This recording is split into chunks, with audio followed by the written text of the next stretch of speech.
Yo, what's up mga kaibigan? Nali na tayo magkwentuhan. Kahapon nga sa Game 3 ng Los Angeles Lakers at ng OKC Thunder ay muling tambak ang inabot ng Lakers sa ikapitong sunod na pagkakataon ngayong season.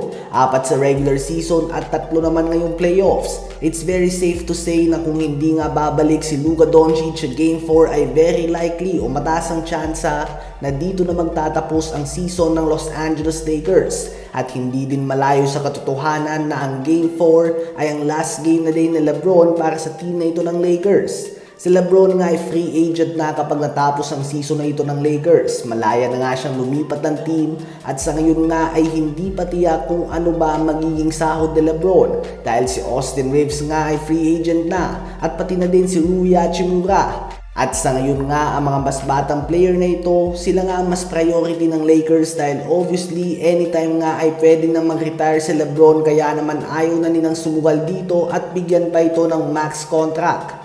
Habang ibang teams naman ay hindi pa tiyak kung handa ba sila magbigay pa ng long-term contract sa 4-time MVP.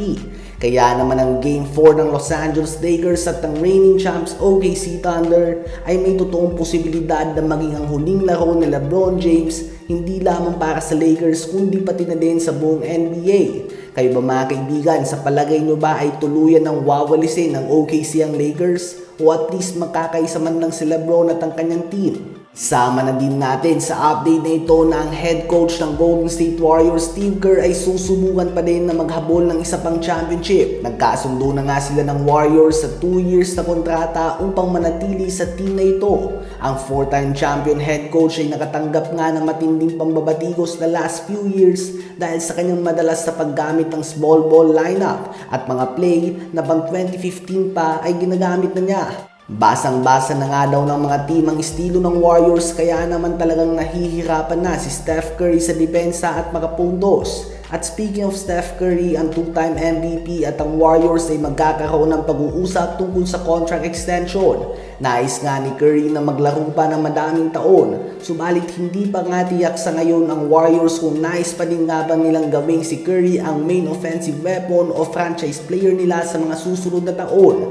Dahil malulugi nga ang Warriors kung bibigyan nila ng max contract si Curry, subalit ang laro nito ay hindi na pang star player. Dahil tandaan natin na 38 years old na din nga si Steph Curry at nakita natin na napapadalas na din siyang tamaan ng mga injury.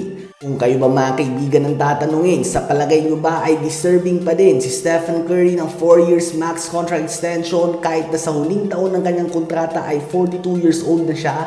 I-comment yan sa baba at aking babasahin yan. Huwag kakalimutan na mag-like, mag-subscribe at i-hit ang notification bell for more updates at kwentuhan. Maraming salamat po sa inyong lahat.